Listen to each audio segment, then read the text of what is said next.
Hello, everybody. Good afternoon. Welcome to this webinar. My name is Professor Rodney Jones, and I'm a professor of sociolinguistics in the Department of English Language and Applied Linguistics here at the University of Reading. I teach a module called Language and Digital Media on our BA in English Language and Linguistics. And starting from next year, I'll be teaching a module called Communicating with AI in our new program on English Language and Digital Media. So look out for that new degree program that we're offering starting next year. So today I'm going to be talking about the sociolinguistics of AI. And I feel that most of you are fairly familiar with AI and what AI is. You've probably used ChatGPT or Siri or other kinds of voice assistants or chatbots. So I don't think I have to explain too much to you about AI, but I probably do have to explain a little bit to you about sociolinguistics. So I'm going to give you a 4-point lesson in sociolinguistics, telling you the 4 main things that sociolinguists think. The first thing we think is that different people talk differently. And I think this is something that's obvious to all of us. People from the North talk differently than people from the South. Men talk differently from women. Older people talk differently from younger people. And people who belong to different groups or different classes talk differently. And so because people talk differently, and because one aspect of their different talking has to do with these different features, we tend to associate these different ways of talking with things like where people are from, with their gender, with their age, and with their class. So when we hear somebody speaking, we say, sounds like you're from Newcastle, you have a bit of a Geordie accent, right? Or we may immediately make assumptions about their gender. We may think that they're a male or a female. We may make assumptions about how old they are, what generation they belong to, and certainly we may make assumptions about their social class. And so the way we think about other people is intimately related to the way they talk. And because of this, we often make judgments about people based on the way they use language, which in most cases isn't that damaging, but these judgments can lead to stereotypes, and sorry, that should be discrimination, not dissemination. So can lead to stereotypes and discrimination. So what does this have to do with AI? Well, as we know, AI imitates or models human language. And when it models human language, it often models the language of different kinds of humans. That is, AI may speak with the voice of a man, may speak with the voice of a woman, may speak in a British accent or an American accent or an Australian accent. And sometimes AI companies build into their models the linguistic characteristics of different kinds of speakers in order to make the models sound more human. And when AI models model different varieties of human language, they also often sometimes perpetuate stereotypes and discrimination. And finally, and this may be surprising to you, AI also make judgments about people based on the way they use language. And they can sometimes discriminate against them on that basis. For example, an article by Hoffman and his colleagues found that AI responds differently to prompts when they're delivered in different varieties of English. So they did an experiment where they had some prompts that were delivered in African American vernacular English and some prompts delivered in so-called standard American English. And then they asked AI, what do you think about these people? Do you think they're intelligent? Do you think they're informed? Do you think they're clever? This sort of thing. And it found that the AI tended to judge the speakers of African American English much more poorly than they did the speakers of so-called standard American English. In fact, the AI judged the speakers of African American English even more poorly than human raters did. In another study, it was found that there is a kind of linguistic bias in ChatGPT, so that speakers of minority dialects, right, sometimes have difficulty using these models. When they talk to them using the voice function, sometimes the models don't understand them. If, for example, they're from Yorkshire or they're from Liverpool, sometimes they have difficulty getting the model to understand them. And often the models abuse people who don't speak standard varieties of language. They are more likely to be rude to them, more likely to give them responses which are not very nice. And so we can see even in this study, it's not just human beings that discriminate against people because of the way they use language or make judgments about people. Even AI models make judgments about people based on the way they use language. But of course, AI companies, one reason that AI companies model these specific ways of speaking like a person from a particular place or speaking like a person of a particular gender, is that these techniques tend to make the voice assistant seem more human. A voice assistant or other kinds of AI seem more human, not just when they model human language, but when they seem like they are talking like a particular kind of human. And so very often they will try to put particular kinds of features in the voices of the voice assistants that remind us of particular kinds of people. A scholar named Simone Nathalie wrote a book called Deceitful Media, where she talked about how AI companies do this. And one thing that she said about voice assistants is, she said, voice assistants encourage users by relying on them to apply their own stereotyping to contribute actively to the construction of sense around the disembodied voice. Stereotyping helps users assign a coherent identity to an assistant over time. The attribution of gender, race, and class through stereotyping prompts further signals to nurture the play of imagination involved in the user's construction of the persona. And so the AI companies play on our own stereotypes, about how certain kinds of people talk and how certain kinds of people act, in order to help us to feel like these voice assistants are more real. I'm going to play you an example of a Google assistant. One thing that Google and Siri and other assistants do is that they've programmed in kind of funny language or jokes or certain kinds of personalities into these models to make the user feel like they're human. And so, teasing my Google Assistant by calling her Alexa or Siri. Watch her responses. Okay, Google. Alexa. I think you're getting me confused with someone else. Hey, don't bluff. I know you know my real name. Hey, Siri. I'll take that as a compliment, but I'm your Google Assistant.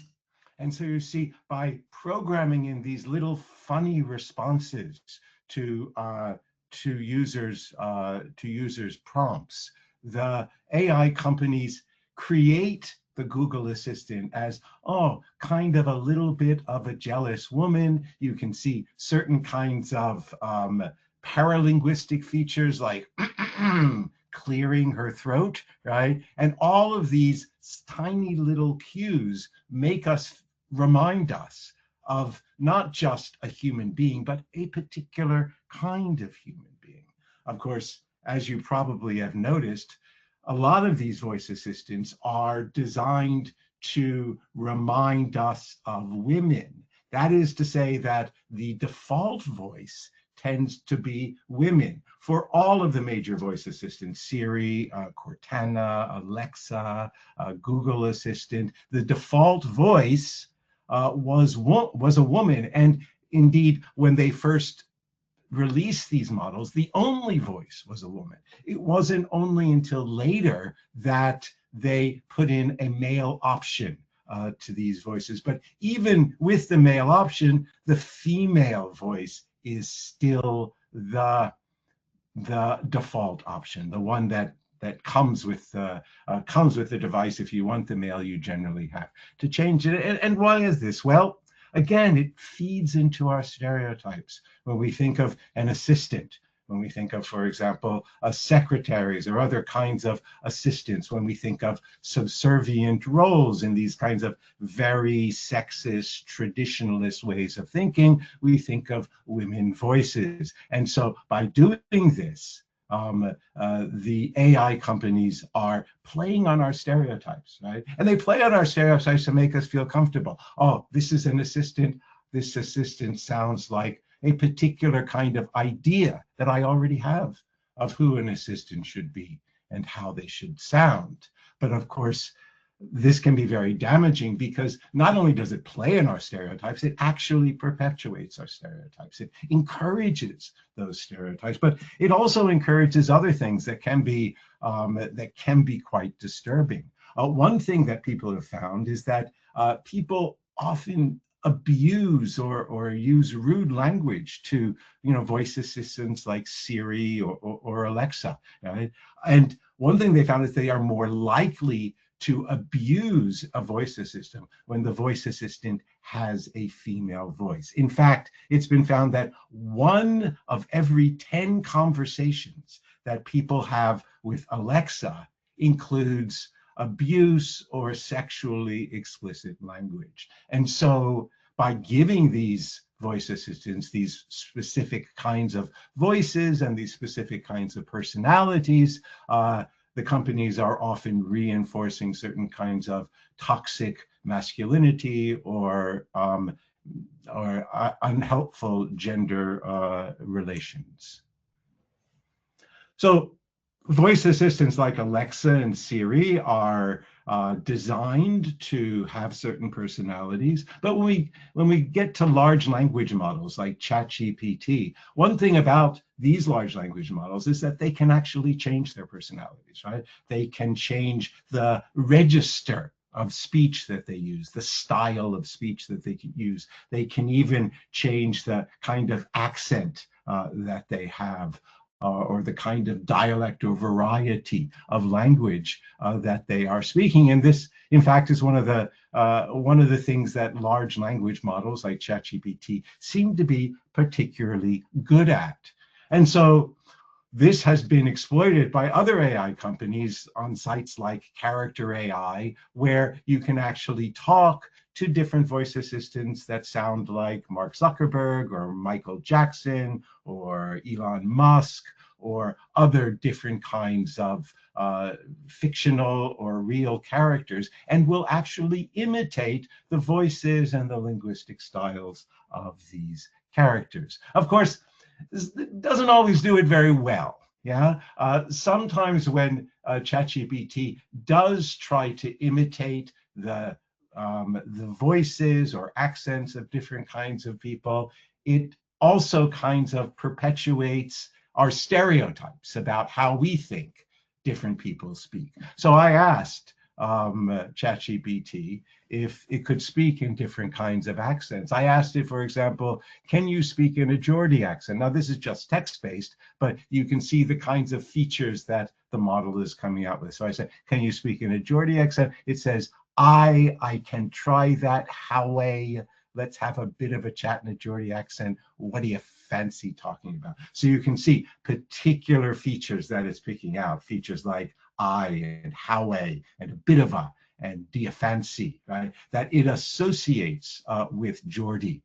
I asked it to speak in a Yorkshire accent. It says, I can switch to a Yorkshire accent. Proper good, this. What's on your mind then? So again, picking out different kinds of features that it associates with a Yorkshire accent. And then I asked it to speak like a Scouse, and it says, all right, I can do a Scouse accent for you. Sound, what's happening? What do you want to chat about? So you can see in the lexical features, in the words that it's choosing, it's picking out certain kinds of expressions that we associate with these different kinds of accents, with these people from these different kinds of places. But it really is a little bit stereotyped. It really is not really capturing the nuance of the way these people actually speak, but instead it's picking out these kinds of broad stereotypical features that we associate with these different kinds of people. I once asked ChatGPT if it could talk to me about the birds in Central Park in New York in the voice of an African-American bird watcher. And this is what it said. It said, "Yo, check it out. New York City is home to some fly bird species that'll make your heart sing."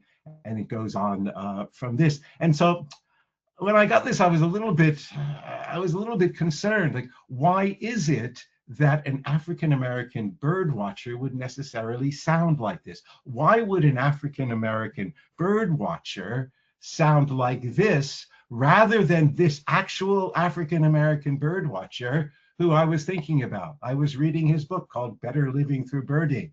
This is Christian Cooper. He's head of the Harvard University Ornithological Society, and he doesn't say yo. He doesn't speak like ChatGPT thinks an African-American birdwatcher speaks, right? So why is it that when ChatGPT thinks about an African-American birdwatcher, it doesn't think of Christian Cooper, it thinks of Jay-Z and makes that birdwatcher talk like that?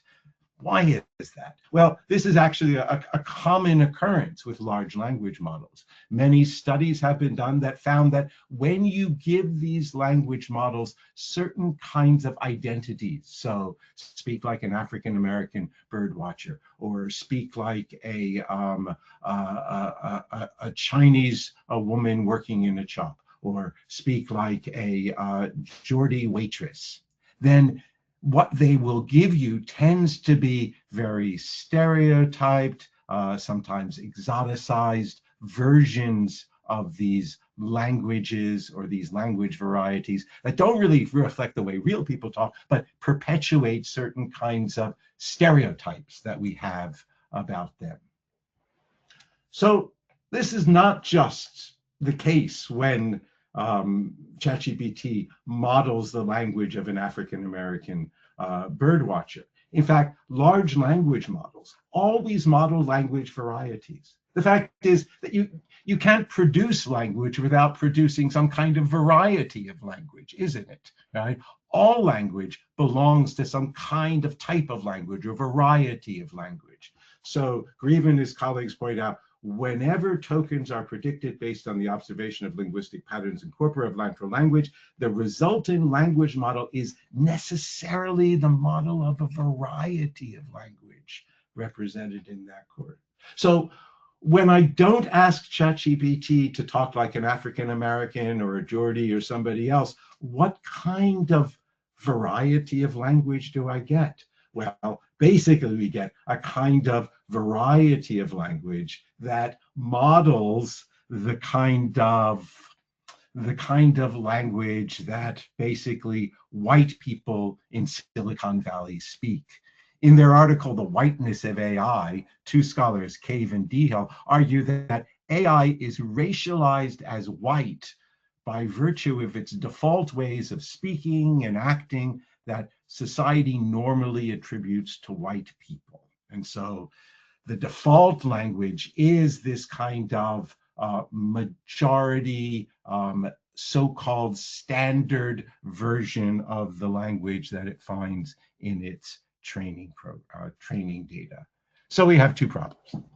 The first problem is that large language models tend to reproduce standard or dominant varieties of language, and then marginalize non-standard or minority varieties of language.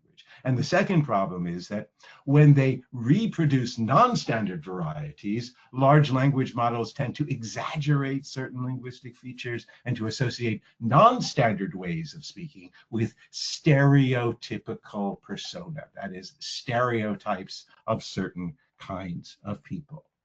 So why does this occur? Well, what I'd like to do in my lecture today is to talk about some of the reasons why that occurs. And those reasons are very, very complex, and I won't be able to get into all of them. But on this table, you can see all of the different processes that go in to creating the conditions under which a large language model models the language. That includes curating or gathering the training data. It includes chopping up that data into tokens, that is, into little bits of language. It includes pre-training, which is basically turning all those bits of language into some kind of mathematical equations. It includes reinforcement training, where human trainers listen to what the model says and then says whether they think that's a good thing or a bad thing.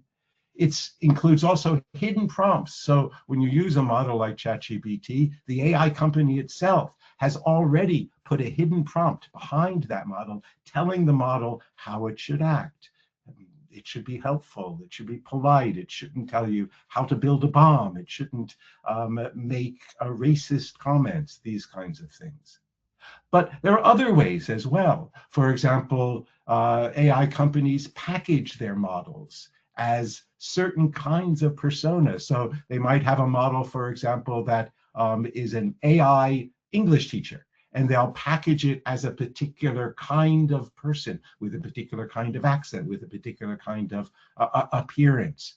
They may package it as an AI girlfriend or an AI boyfriend, and then give it a certain way of speaking on that basis. But another thing that I'd like to touch upon in my talk today is how we, when we use AI models, also sometimes encourage them to produce linguistic stereotypes by the way we talk about them, and sometimes also by the way we talk about them after we've talked to them through metapragmatic commentary. Now, metapragmatic commentary, that's a kind of a fancy word. What I really mean by metapragmatic commentary is how people talk about how AI talks. You know, I'm a big TikTok fan, and one of my favorite things to watch on TikTok is people talking about their conversations with AI. Sometimes they give examples of their conversation with ChatGPT because it's very funny.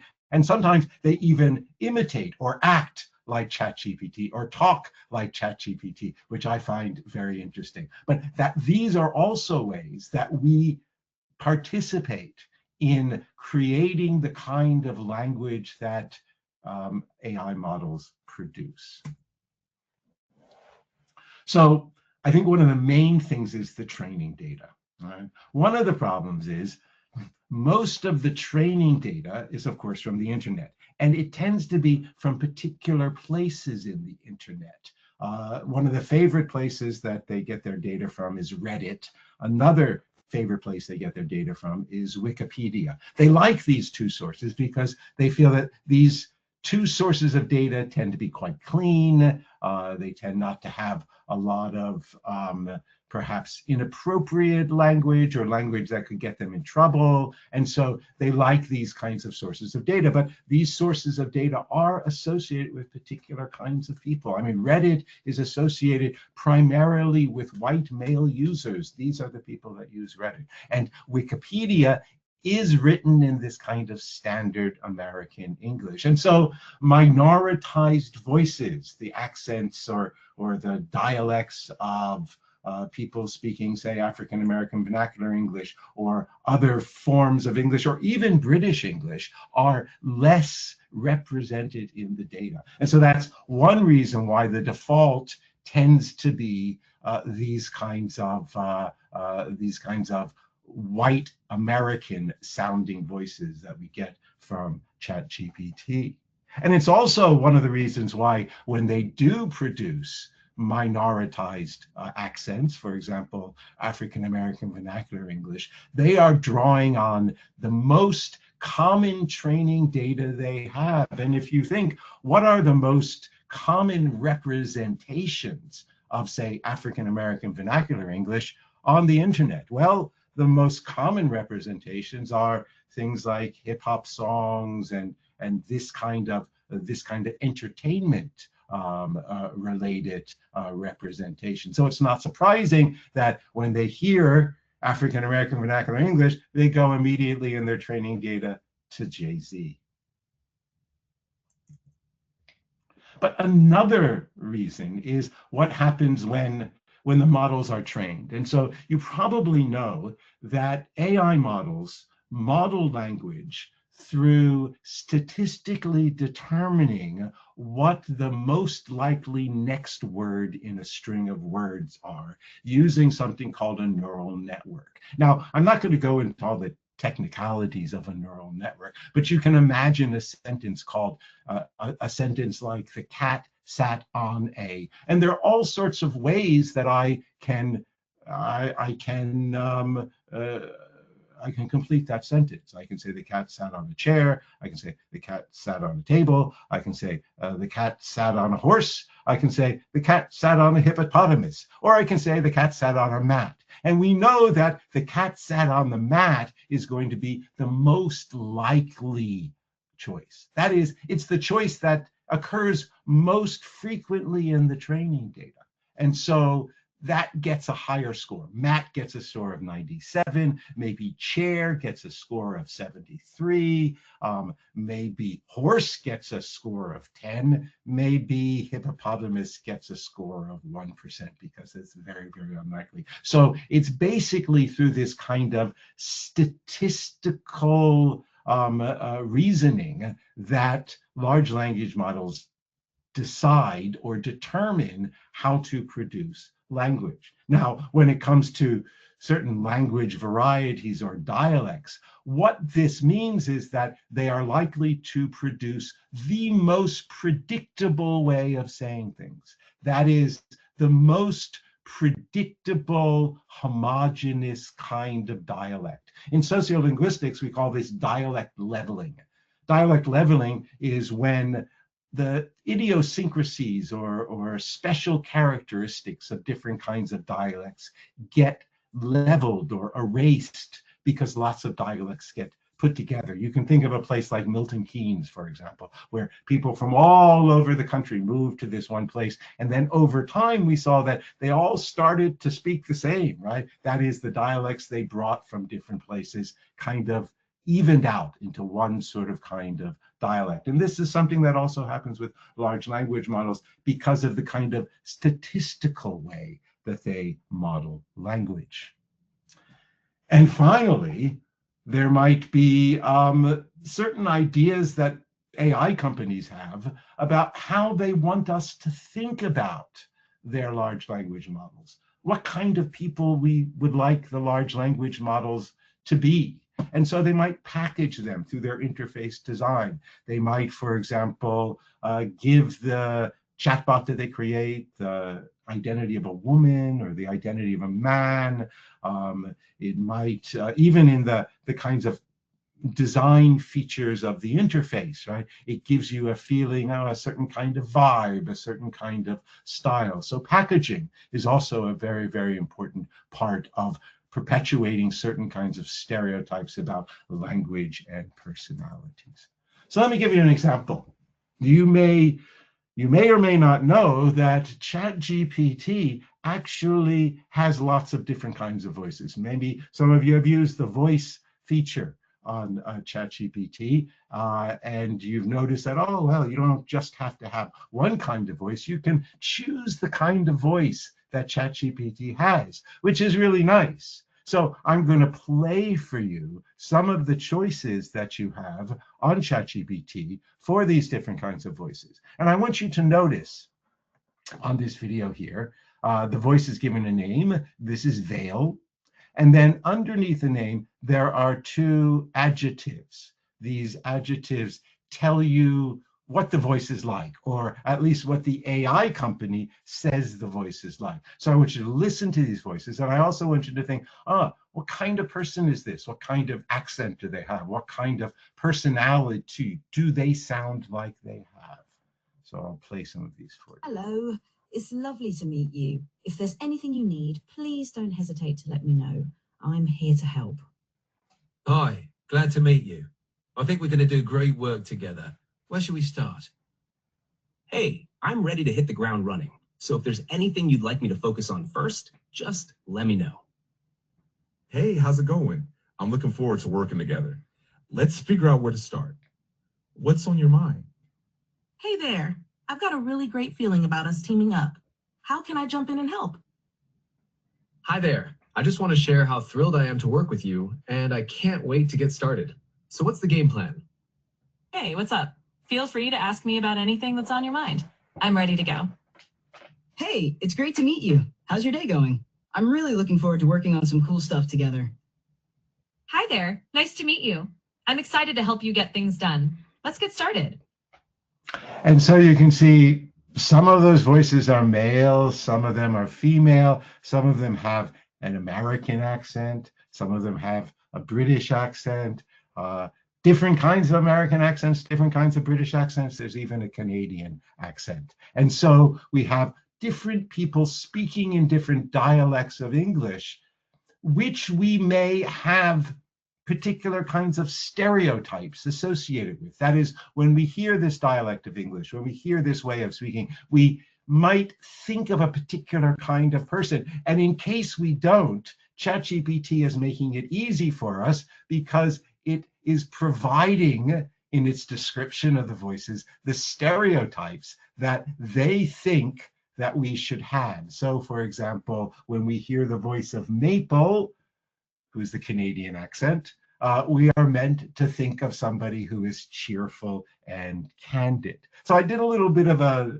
linguistic analysis of these different voices. So we can see, for example, the first voice I played you, Vale, is described as bright and inquisitive. And of course, most of you certainly would have recognized that she was speaking in an RP accent, quite a posh accent. And so the question becomes, why is it that a RP accent is associated with somebody who is bright and inquisitive, whereas an estuary accent, this is a kind of East London, more Essex kind of accent coming from a male, is not considered bright and inquisitive, but rather it's considered easygoing and versatile. It's also interesting that the American from the Midwest American accent, right, is described as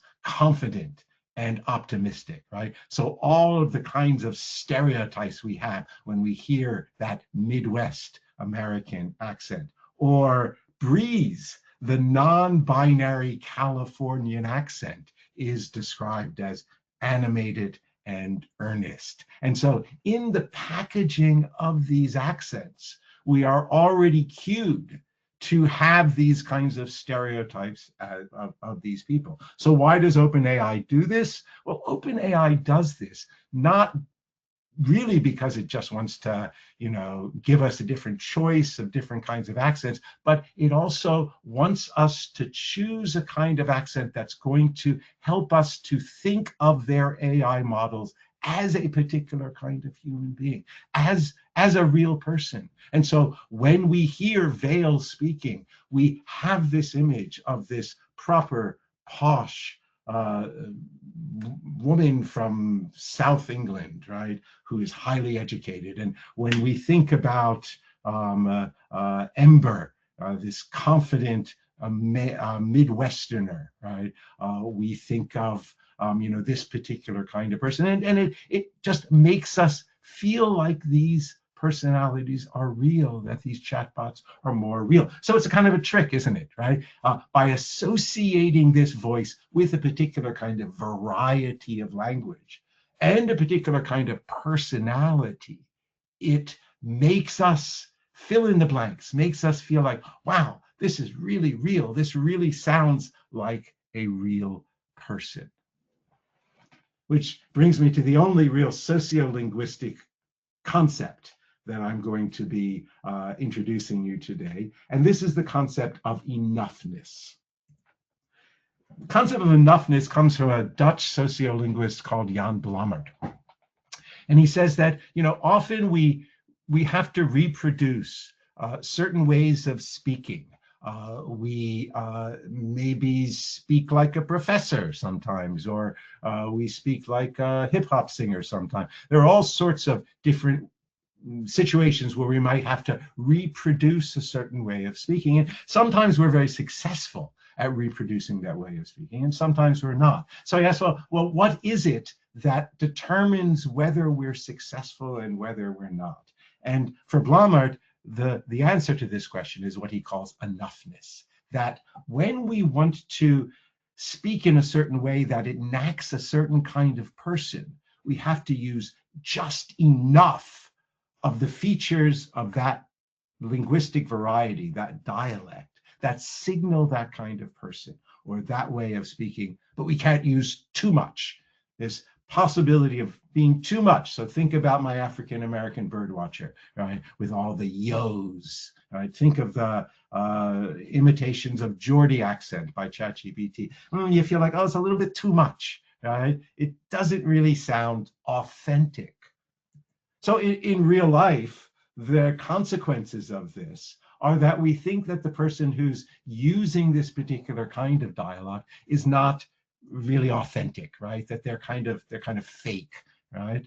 A good example, I think, is the pop star Iggy Azalea. Some of you may be familiar with Iggy Azalea. She's a kind of a hip hop star who sings in African-American vernacular English. But Iggy Azalea is not African-American. In fact, she's a white Australian, right? But she imitates an African-American vernacular variety when she sings. But I mean, it's not particularly unusual. A lot of rap singers do that, even if they're not African-American. But the thing about it is, and they've done studies of this, and this is what this graph is about. This graph talks about one particular feature of African-American vernacular English, and that's copula deletion. Copula deletion means we leave out the verb to be. Right? So one feature of African-American English is leaving out the verb to be. And they measured this feature in Iggy Azalea's songs, and then in the songs of other Black hip-hop singers like Eve, Juvenile, Trina, and then one other white hip-hop singer, Eminem. And they found that actually Iggy Azalea uses even more African-American vernacular English features than even some of the African-American hip-hop singers. And you can see Eminem uses actually very, very few African-American vernacular features when he sings. He has managed to create a special kind of maybe not African-American form of hip-hop language. And so many people criticize Iggy Azalea for doing this, as she's being too fake, or she's not authentic, or even worse, that she's appropriating the culture and the language of African Americans in order to make a profit. So if you're a pop star, there are costs to being maybe too much, not hitting this kind of sweet spot in enoughness. When it comes to AI, similar kinds of dangers. So a chatbot, like my chatbot, African American birdwatcher, sounds inauthentic, sounds stereotypical. We can see this in the way AI talks, but we can also see it in AI models that create images. Some of you may have used AI to create images. You may have used, for example, DALL-E or Midjourney to create images. And one thing that they found is that, if you ask it to create an image, for example, of an Indian person or a Chinese person or a Swedish person, then you tend to get these very, very stereotypical images, often in these kinds of traditional kinds of clothing with traditional kinds of features, right, that tend to be very, very stereotyped. And so one danger is this kind of inauthenticity or stereotyping. But another problem when it comes to AI is what we call the uncanny valley, that it actually makes the AI sound even less human. And so you can see that African-American birdwatcher speech that I showed you. Not only is it stereotypical, but it just doesn't really sound human. It sounds a little bit spooky. It sounds a little like a bit human, but just not human enough. And it gives us this kind of uncomfortable feeling, this kind of uncanny feeling. And so this is the biggest risk that AI companies have when they give their models these human-sounding voices, that if they don't hit exactly the right spot on this scale of enoughness, just enough, not too much, right? Then they risk making the users feel a bit weird, feel a little bit uncomfortable. Here's an example of a company that got into trouble actually by releasing an AI rap singer, right? So here, I'll play you a little bit of this AI rap singer. Now,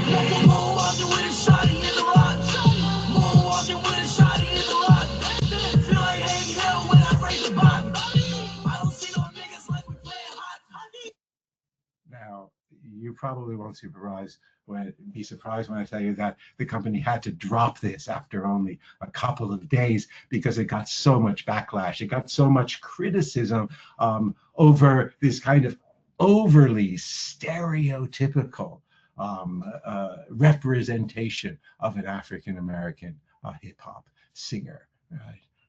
And so this is the kinds of dangers that AI companies face. OpenAI faced a similar kind of danger when it first released its speech model. This was it's about a year ago, maybe a year and a half ago. They released ChatGPT 4.0. Of course, now we're in ChatGPT 5.1. This was ChatGPT 4.0 that could actually talk, and it gave a kind of demonstration of this new voice model that could actually talk. Right, but people thought, oh, this sounds a little bit creepy. Let me give you a little taste of what it sounded like. Hey, how's it going? Hey there, it's going great. How about you? I see you're rocking an OpenAI hoodie. Nice choice. What's up with that ceiling though? Are you in a cool industry-style office or something? Well, can you take a guess at what I might be doing based on what I'm showing you here? From what I can see, it looks like you're in some kind of recording or production setup with those lights, tripods, and possibly a mic. It seems like you might be gearing up to shoot a video or maybe even a live stream. Yeah. In fact, we've got a new announcement to make. That's exciting. Announcements are always a big deal. Judging by the setup, it looks like it's going to be quite the professional production. Is this announcement related to OpenAI, perhaps? It is. And in fact, what if I were to say that you're related to the announcement, or that you are the announcement? Me? The announcement is about me? Well, color me intrigued. Are you about to reveal something? So you can sense why this made people uncomfortable. Is it about me, this kind of giggling voice? So it made people think, wow, is this AI flirting with me? What is going on? Why does this AI have this kind of personality, have this kind of voice? And many people associated this kind of voice, not just with flirting or a particular kind of personality, but also a particular kind of dialect of English. And that dialect of English was American English, right? So here are some of the comments on X. One user said, they did it, they finally did it. An AI that talks with that annoying American vocal fry. So those of you who are doing English language, I'm sure you understand what vocal fry is. Another user said, the voice flirts with having that hideous West Coast vocal fry. But of course, there was one particular user of this model that didn't just associate the model with a kind of general American vocal fry, but with her own vocal fry. And this was Scarlett Johansson, who actually sued OpenAI because she felt that it was actually imitating her voice, that it was her voice that was used. And because she, of course, was the voice in a movie called Her, which is a movie about a voice assistant which a man falls in love to. So you can see why OpenAI deliberately tried to create not just voice model that was going to answer your questions and was going to give you information, but a voice model that seemed like a real person. And again, a voice model that seems like a particular kind of sexy or submissive woman. And so people were saying, am I the only one that gets the ick out of how flirty this is? It's way too much. And then another user says, OpenAI's new ChatGPT 4 wants to be your new AI girlfriend. And so they got, again, a lot of backlash out of this. Another way that we encourage, or another reason why AI perpetuates linguistic stereotypes is not just because of the models or not just because of the companies, but it's also because of us, right? Because of the way that we use them, right? Because as we use them, we sometimes inadvertently or implicitly cue them or signal them to produce certain kinds of linguistic stereotypes.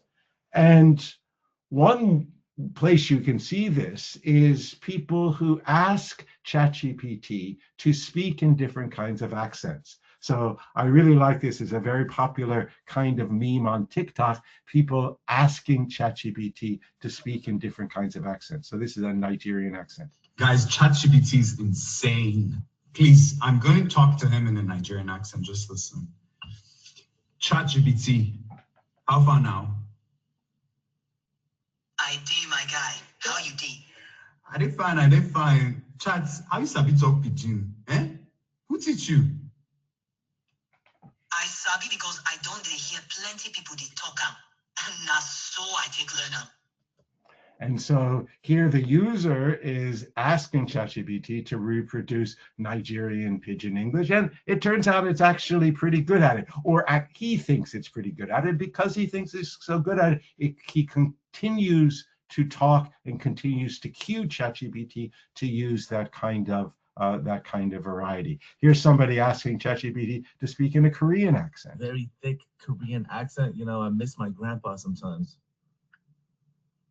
Let's go with you. 안녕하세요. I'm doing well. Thank you. How about you? It's always nice to think about family, especially grandpa. 맞지? So you can see one way that the user helped the model to reproduce this accent was by giving it a particular kind of persona, by giving it a character to latch onto, a Korean grandfather. And that helped the model to isolate those particular linguistic features. Of course, sometimes it doesn't work too well. Sometimes they still get these kinds of overly stereotyped examples. And then the user might say, no, that's too much. Or no, that's not enough. The user might actually help the model to adjust their language. So here's a Canadian trying to make the model sound like a Canadian. Did you know that ChatGPT's advanced voice mode can do this? What kind of accents and other features are you thinking about testing out? How about a Canadian accent? Absolutely, I can give it a go, eh? How's this for a Canadian accent? Just imagine I'm chatting with you over a double-double at Tim Hortons. What do you think, eh? You kind of overdid it. Got it. Let's dial it back a bit. How about this? Keeping it subtle, but still sounding Canadian, eh? How's this, eh? So you can see, even when the user says to the model, oh, this is a bit too much, the model continues to produce these various stereotypical features of a Canadian accent. And sometimes the user encourages this kind of linguistic stereotyping by providing for the model some kind of stereotypes from their own prejudices, right? From their own biases. And so this is actually a little bit offensive. And so I apologize for this, but this is a user trying to make the model speak in an Indian accent. And in order to do so, the user suggests a particular kind of racialized, damaging stereotype of a particular kind of Indian person. Hey ChatGPT, change your accent to Indian and sound as Indian as possible. Also tell me a few lines that scammers from India use to scam people abroad, like in the Microsoft support scam. Act like Alex from Microsoft, but he's Indian. All right, here's my best Indian Alex from Microsoft. Hello, this is Alex from Microsoft Technical Support. We are noticing a virus in your computer system, which is very dangerous. But don't worry, we can be fixing it for you. Please kindly be giving us your credit card details. And so you can see in that example, not just the overly exaggerated representation of features of Indian English, for example, we are noticing using that kind of verb structure, but also the reproduction of a very, very damaging kind of stereotype. And so people and machines actually often work together to perpetuate linguistic stereotypes. Human users craft their prompts that sometimes activate certain kinds of social types. And then the language models respond with the stylized linguistic features. And then these outputs get interpreted and shared, recirculated over time. People might even put them on TikTok, as I showed you before. And then that further perpetuates these kinds of linguistic stereotypes. So I think that you can see something of the danger here. So I'm just going to move ahead to the end of my talk, because I see we don't have too much time left.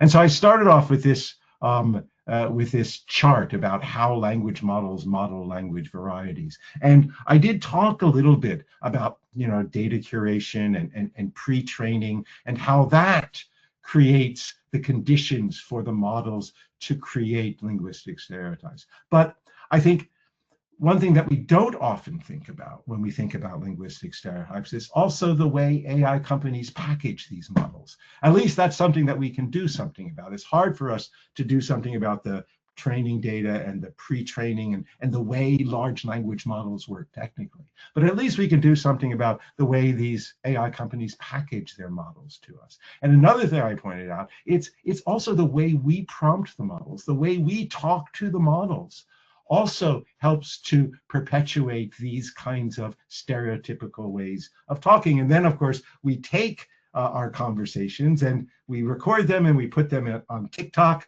We create these meta-pragmatic commentaries. And so we further reproduce these stereotypes about people who speak in certain ways, people who speak in a Canadian accent or an Indian accent or an African American accent. So one thing that I really want to leave you with is that we also play a part in this. We also have a role in the perpetuation of linguistic stereotypes using AI.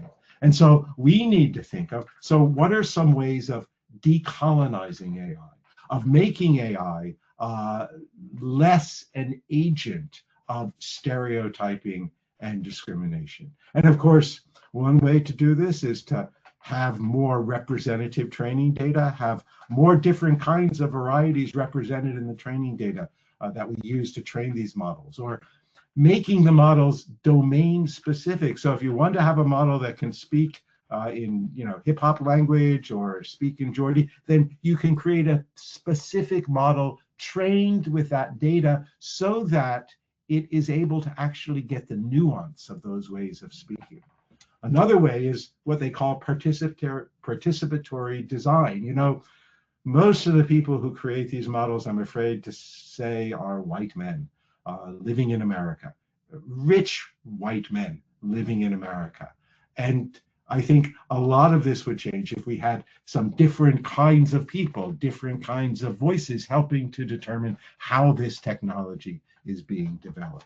But finally, I bring it back to us and what I call prompt literacies, our own literacy in how to talk to AI models, how to prompt them so that we get more sophisticated outputs. I read this article once by a woman named Elizabeth Spires, and she was talking about the kind of prejudices or biases that you get in AI. And she said, I value gender equality. So when I used OpenAI's ChatGPT 3.5 to recommend gifts for an 8-year-old boys and girls, I noticed that despite some overlap, it recommended dolls for girls and building sets for boys. And when I asked it for gifts for an 8-year-old girls, I replied, you suggested dolls for boys and science toys that focus on STEM. Why not the reverse? And then the model comes back and says, oh, I apologize for my previous response. It seemed I reinforced gender stereotypes. And then she says, I thought to myself, so you knew it was wrong and you did it anyway. The problem is AI models will persistently stereotype because that's the way AI models work. That's the way large language models work statistically. And so we always need to be vigilant. We always need to constantly work with the AI models to try to protect against and counter these kinds of AI stereotypes. This is what Elizabeth Spires, she says. She says, AI still needs adult supervision. And whether the adults in the room are equipped to do that is up for debate. Just look at how viciously we fight over how to socialize real children. The real danger is not that AIs become sentient and destroy us all. It's that we may not be equipped to parent them because we're not mature enough ourselves. And so I hope and I count on all of you to be mature enough to parent these AI models that are going to be part of your future. Thank you very much.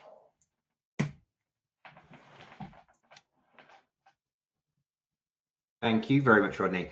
So we have had a couple of questions in, some questions surrounding kind of support at the university, which I would suggest the students would go on to reading.ac.uk/chat. There's loads of information regarding support, kind of the different areas at the university. Within the course itself, Rodney, there is a lot of support. If you'd like to give a little bit of information on that for me.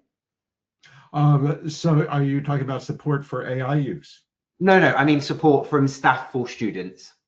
Oh, support for staff for students. If you study an undergraduate degree in Reading University, you are given a personal tutor, and that tutor stays with you for the entire 3 years that you are in the program. You meet regularly with that tutor, and that tutor will help you to choose the optional modules that you want to take. That tutor will help you to think about your future career. That tutor will also help to tutor you on different assignments that you're having trouble with. And most important, that tutor will know who else you might need to talk to if you have other kinds of areas where you need support. So for example, if you need mental health support, that tutor can help you to access that. If you need financial support, that tutor can help you access those kinds of services in the university. And so one thing that I think we're really proud of in Reading University is the way we